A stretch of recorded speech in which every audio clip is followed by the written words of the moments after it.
Que connaissez-vous de la Chine? Les 9,6 millions de kilomètres carrés de son vaste territoire ou les 3 millions de kilomètres carrés de ses immenses mers? Ces paysages aux 4 saisons alternées ou une symphonie de glace et de feu?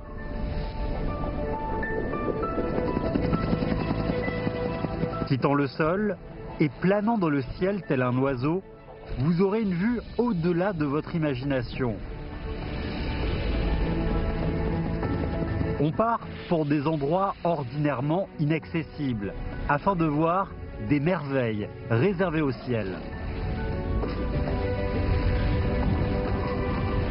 Vus du haut, même les paysages les plus familiers changent sur cette terre où se déroulent nos vies quotidiennes.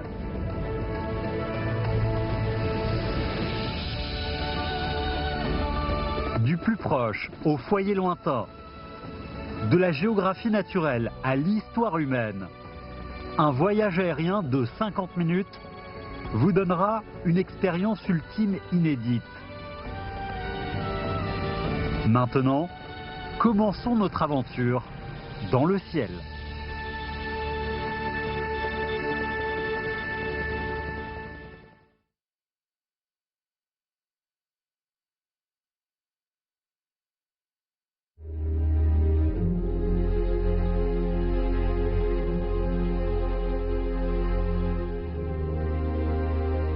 À l'époque, avec ses 60 mètres, la pagode était supérieure à tous les autres bâtiments. Partout, les gens pouvaient l'admirer. Au fil du temps, par des reconstructions et modifications, elle est devenue plus grande.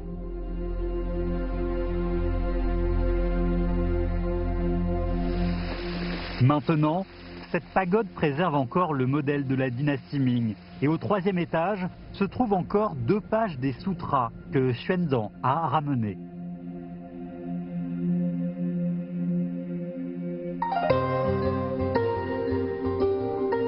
En tant que point de départ de la route de la soie, Chang'an posséda de prospères marchés. Durant la dynastie Tang, la superficie de Chang'an équivalait à 7 fois Constantinople, la plus grande ville européenne à l'époque. Et à son apogée, la population de Chang'an surpassa 1 million. Chang'an, métropole extraordinaire, qui joua un rôle de premier plan, est devenue l'origine de la civilisation urbaine orientale. Voici le palais royal de la dynastie Tang. Il s'agissait du plus grand groupe de palais construits en briques et en bois au monde. Aujourd'hui, il a été réduit à un 15e de sa taille originale et installé à côté des ruines du palais d'Aming. Une partie du palais d'Aming a été rétablie. Par exemple, cette terrasse d'une hauteur de 15 mètres, sur laquelle auparavant était dressé un palais, fut un lieu important où se déroulaient les cérémonies de la dynastie Tang.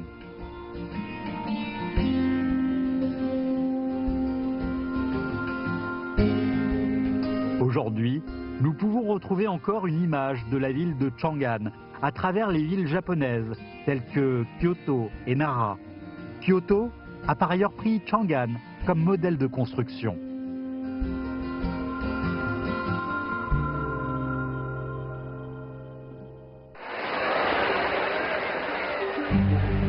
Le marathon est devenu un emblème de plusieurs villes. Par exemple, le marathon de Shanghai s'appelle Changma, celui de Xiamen s'appelle Xiama et celui de Beijing s'appelle Bema.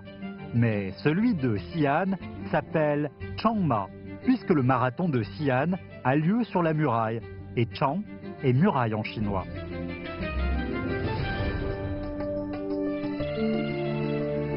Pendant chaque dynastie, la muraille de Xi'an a reçu des restaurations, et celle que nous voyons aujourd'hui est le reste de la dynastie Ming.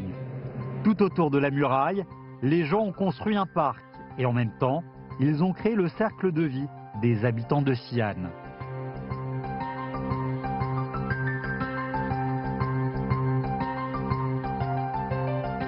Si Pour la plupart des villes, leur élargissement se manifeste par la hauteur et les frontières. La ville de Xi'an est un fruit de superposition du temps dans un même espace. Les gens tournent dans la ville et la traversent. Le temps et l'espace, des 13 dynasties, dont celle des Qin, des Han, des Tang et des Ming, se rassemblent ici.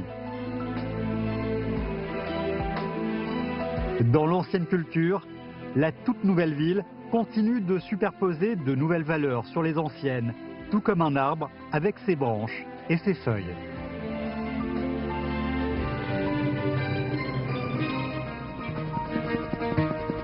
Pendant ce voyage, nous allons découvrir les paysages totalement différents des deux côtés des monts Qinling, tout en sentant l'humidité des champs en terrasse du côté sud et en visitant les champs en terrasse avec une vue tout à fait différente du côté nord.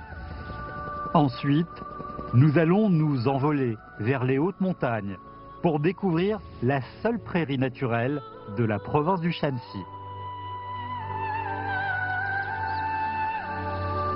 Les monts Qinling, qui traversent la Chine horizontalement, empêchent la vapeur de remonter vers le nord. D'innombrables ruisseaux naissent ici et deviennent l'origine de la rivière Hanjiang. La rivière Hanjiang est le cours d'eau avec le plus grand débit de la province du Shanxi. Il y a plus de 2000 ans, cette rivière a engendré une toute puissante dynastie, la dynastie Han. Le peuple Han, l'ethnie Han, les caractères des Han viennent tous de la rivière Hanjiang.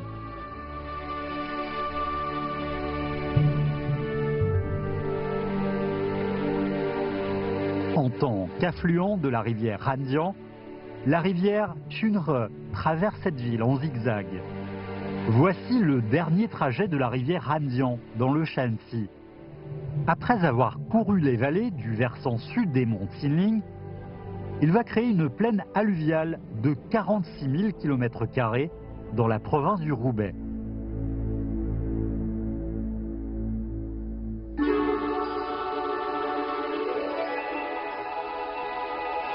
Le bassin Ranzhong, nourri par la rivière Hanjiang, est riche en produits. Chaque année, en mars, c'est la bonne saison pour les fleurs de colza. En Chine, tous les ans, les colzas cultivés dépassent les 6,7 millions d'hectares. Dès février, comme les oiseaux migrateurs, les fleurs de colza traversent le territoire chinois du sud au nord. Ce voyage parcourt plus de 30 latitudes. Nous pouvons les trouver non seulement à Hainan, le point le plus au sud de la Chine, mais aussi en Mongolie intérieure, à l'extrémité nord. Les fleurs de colza de Ranzhong se trouvent aux alentours du 32e degré de latitude nord. Et là-bas, il y a une zone mondiale des fleurs de colza, avec une longueur de plus de 2000 km.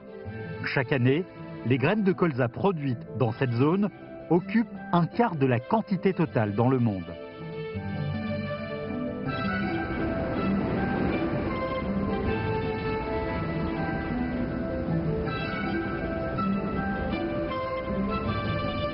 La province du Shanxi, qui occupe une partie du nord et une partie du sud, possède en même temps deux allures, qui composent deux genres totalement différents des champs en terrasse. Dans le sud de la province du Shanxi, le système fluvial, avec un grand débit, irrigue plus de rizières. Comme dans les rizières du sud de la Chine, les gens y cultivent le riz.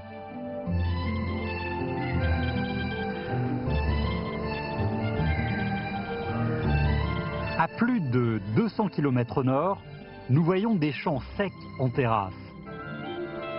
Dans le nord de la province du Shanxi, le printemps arrive plus tard. Après les semailles printanières, il faut couvrir des champs en terrasse par une feuille de plastique afin de préserver la chaleur. La température particulière et la morphologie géographique constituent ces champs en terrasse du nord. En nous envolant vers l'ouest, nous arrivons au mont Longshan. L'altitude du mont Longshan est de plus de 2000 mètres. Au fur et à mesure de la surection verticale topographique, la température baisse petit à petit. Une température plus froide cause une perte graduelle des arbres sur Terre. Grâce à cette température, apparaît la seule prairie naturelle de la province du Shanxi. Il y a plus de 2000 ans, les habitants de la dynastie Qin ont découvert cette prairie. Par conséquent, ils ont commencé à faire paître et à élever des chevaux ici.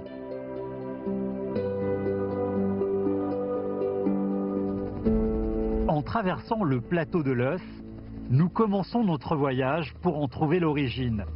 Nous allons chercher le vieux cyprès planté par l'empereur jaune et rencontrer la terre humide et l'oasis sur le plateau de l'Œuf. Ensuite, nous allons nous rendre à Yan'an pour mémoriser le temps passé glorieux. Après avoir visité les logements de cavernes situés sur le plateau, nous nous envolerons vers le sud pour connaître une vie différente qui se cache au fond de la terre.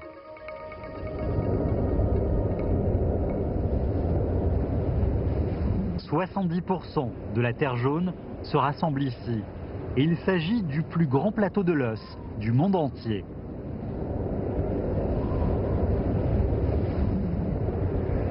La couche la plus profonde de terre jaune peut atteindre 180 mètres. Il est vraiment difficile d'imaginer que c'est le résultat du souffle du vent et du sédiment du sable. Après des décennies de reboisement et de modifications, la plupart du plateau de l'Œuf est recouverte de verdure. Des millions d'années plus tôt, les vents violents secs et glaciaux venant du nord-ouest ont amené une grande quantité de sable. Le sable tombait lentement car les monts Qinling les retenaient. Le sable s'est accumulé petit à petit avec une vitesse d'1 mètre tous les 10 000 ans. Et au final, cela a formé le plateau de l'Œuf. Dans l'histoire humaine, les catastrophes où le vent et le sable ont envahi la civilisation se répètent sans arrêt. Mais le plateau de l'Œuf est une exception. Les lieux où la rivière passait sont devenus des zones pleines, sédimentaires. Ici apparaissent les terres les plus riches.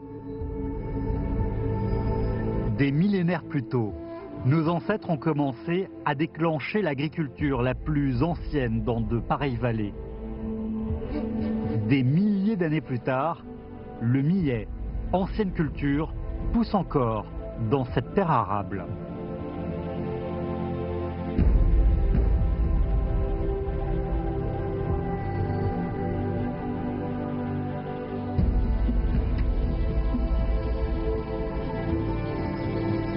Peut-être est-ce le plus vieux cyprès du monde. Il est ici depuis 5000 ans. On raconte que c'est l'empereur jaune qui l'a planté de sa propre main.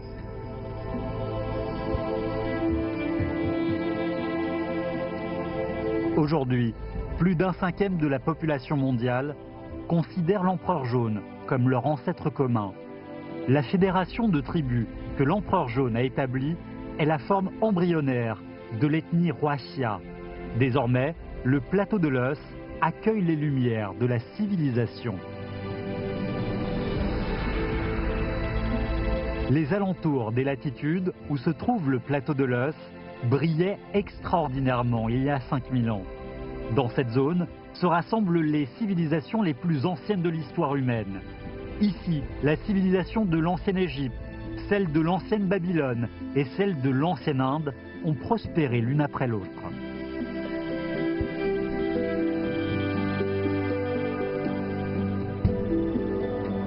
En nous envolant au-dessus du plateau de l'Œuf, soudain, nous voyons un morceau de terre humide au bord de la rivière.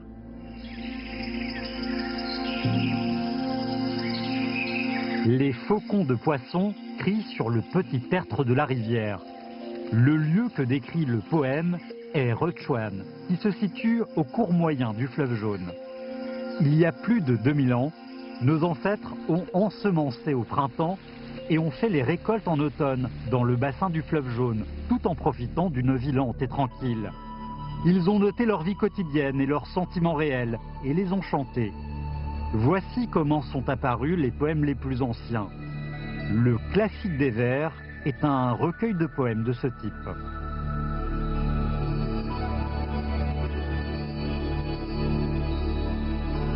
Les anciennes idylles se répandent sur cette ancienne terre vivante.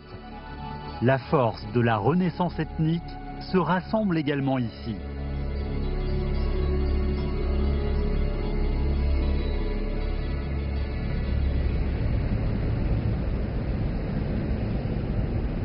Cette ancienne tour de 9 étages datant de la dynastie Ming est le repère de la ville de Yahan.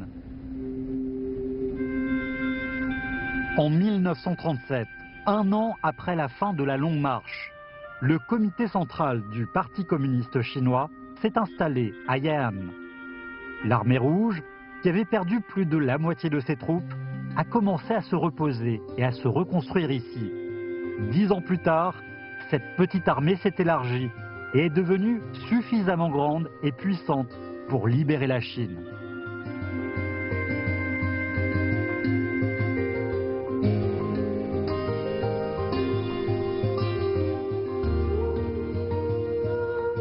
Pendant notre vol au-dessus du plateau de l'Os, nous rencontrons souvent des logements de cavernes incrustés dans les versants. Voici des constructions spéciales dépendantes du plateau de l'Os. La terre jaune préserve bien la chaleur. De plus, sa structure est intense. Donc, même après être creusée, elle ne tombe pas facilement en ruine. Par conséquent, les gens ont créé des logements de cavernes qui gardent la chaleur l'hiver et la fraîcheur l'été, tout en prenant des mesures en fonction des conditions locales.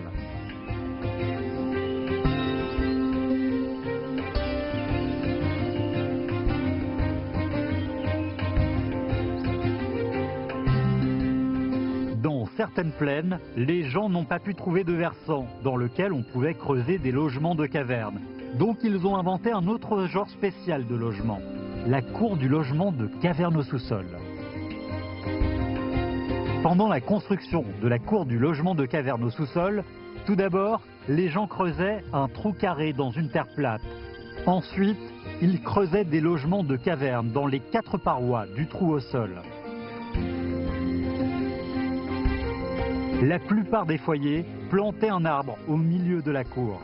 La cime de cet arbre surpassait la terre, donc cela évitait aux étrangers de tomber dans le trou.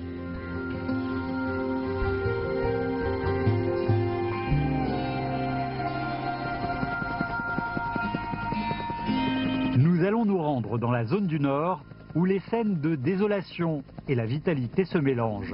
Nous allons découvrir les trésors cachés dans le désert et rendre visite à la dernière cité royale des Huns. Ensuite, nous allons traverser un couloir d'énergie pour chercher un oiseau aquatique exigeant.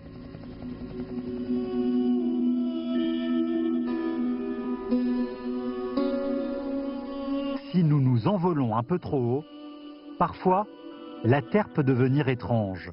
Les algues et les différents minerais font les différentes couleurs des lacs de sel de la ville de Hulin.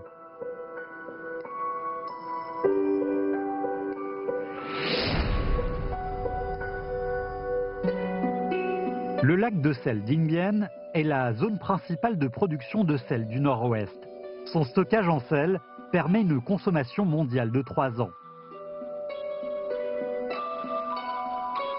Maintenant, la machine remplace la main-d'œuvre dans la production lourde et compliquée du sel.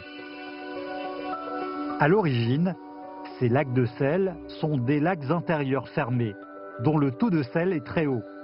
Puisque l'évaporation est 8 fois plus forte que la pluie, l'eau de ces lacs diminue sans arrêt.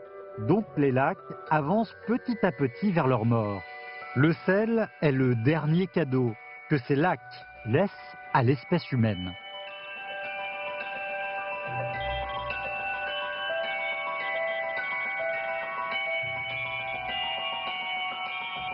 Nous envolant au-dessus du nord de la province du Shanxi, nous pouvons voir quelquefois des motifs bien arrangés. Si nous ne descendons pas, nous ne pouvons pas découvrir que ce sont des champs arables de pommes de terre. Pour économiser l'eau, les gens installent un grand système d'arrosage par dispersion, dont le centre est la source d'eau. Ce système irrigue les champs en tournant, donc les champs ont une forme de cercle. Dans le nord de Huiline se dispersent plusieurs champs d'essais d'agriculture du désert. Ces expérimentations offrent de nouvelles possibilités à l'espèce humaine de réformer le désert.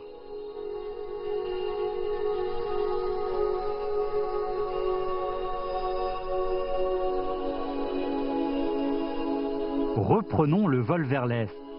La Terre manifeste son ancienneté et ses vicissitudes. Ici, voici la dernière capitale des Huns.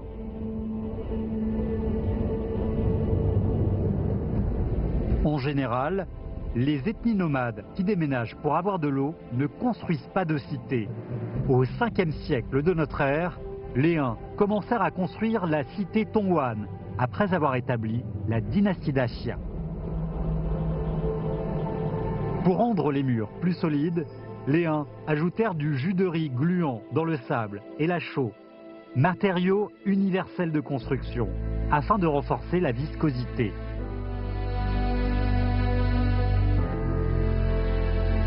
La construction de la cité Tonghuan ressemble bien au dernier moment de lucidité des Huns.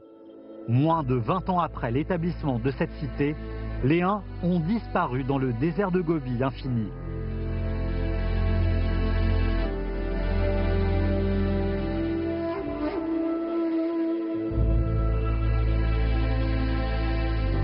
À l'origine, il y avait une oasis au bord de la rivière Wuding, pas loin de la cité Tonghuan. La localisation de cette rivière donne les limites entre la culture de nomades et la culture agricole. Aujourd'hui, ce lieu est encore une zone intermédiaire entre l'agriculture et l'élevage. Du côté nord de cette rivière habitent plutôt des pasteurs. En revanche, du côté sud de cette rivière, ce sont plutôt des agriculteurs qui ont une habitation fixe et travaillent la terre.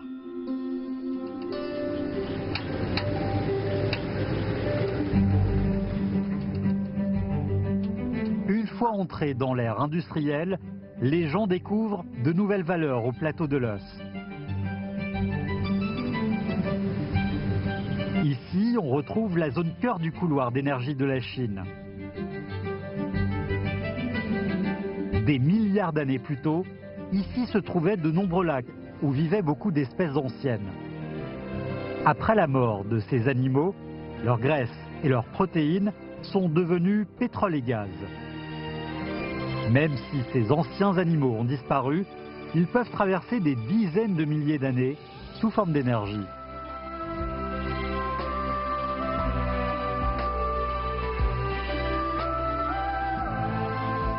Maintenant, grâce à suffisamment d'ensoleillement et au vent puissant, l'énergie solaire et l'énergie éolienne connaissent un développement important.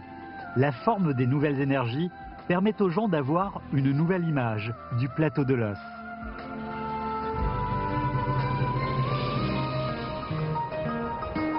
Pendant le vol, au-dessus du désert, soudain nous rencontrons un lac. Le lac Rondian est le plus grand lac d'eau douce dans un désert en Chine. Chaque été, 60% des mouettes reliques y viennent. Parmi tout genre de mouettes, les mouettes reliques furent les dernières à être découvertes par les hommes. Ils les nomment mouettes reliques puisqu'ils pensent avoir failli les oublier. Donc, les mouettes reliques signifient les oiseaux oubliés.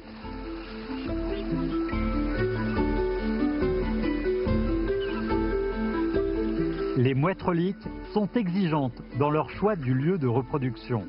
Elles ne donnent naissance aux petits que dans les îles au milieu de lacs situés dans le désert. De plus, le niveau d'eau aux alentours des îles ne doit être ni trop haut ni trop bas et la surface de l'eau doit être calme. Donc, la mouette relique est un genre d'oiseau très exigeant.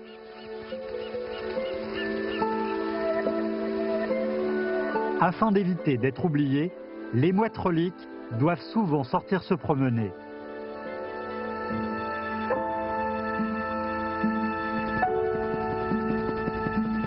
Pendant ce voyage, nous allons connaître les différents aspects du fleuve jaune.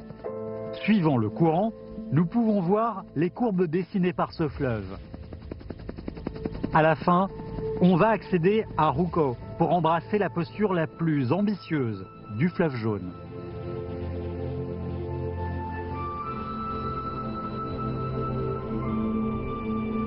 La province du Shaanxi est bordée au nord par la Mongolie intérieure. Et voici la zone intermédiaire entre la prairie et le plateau de l'Eus. À l'origine, le fleuve jaune part de l'ouest et s'avance vers l'est.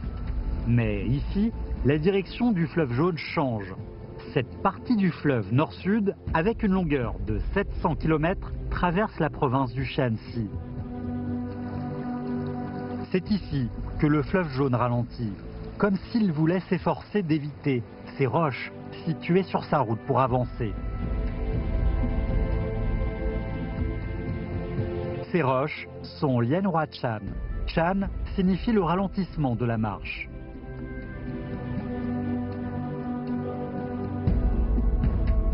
Sous une apparence discrète se cachent des épreuves fatales cruelles.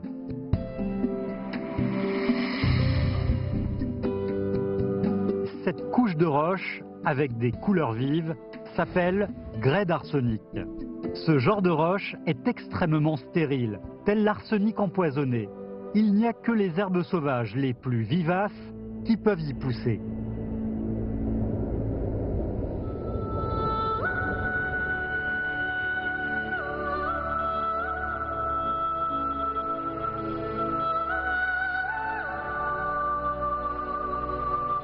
Nous ne pouvons avoir une vue d'ensemble de ce méandre sinueux que du haut du ciel.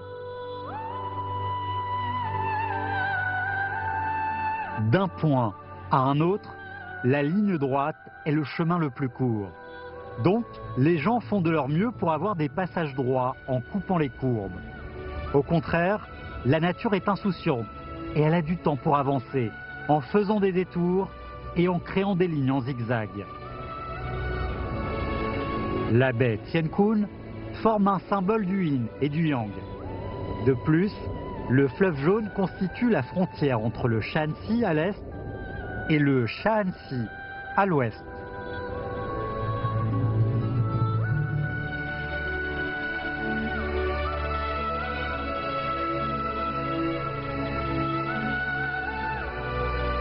En provenance du Qinghai, le fleuve jaune avance en zigzag. Une fois arrivé à Rouco, il a déjà fini un long trajet de plus de 4000 km.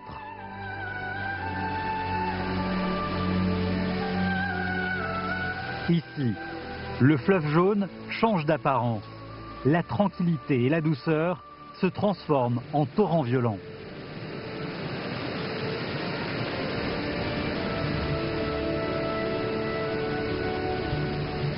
Voici la plus grande cascade jaune du monde, dont la largeur peut atteindre 1000 mètres et la hauteur 50 mètres.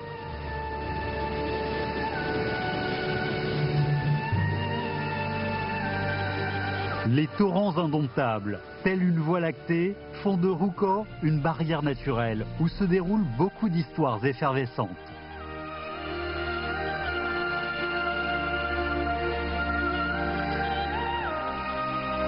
Le fleuve jaune, avec un esprit irrésistible, devient le symbole de l'esprit de cette ethnie située à l'Orient.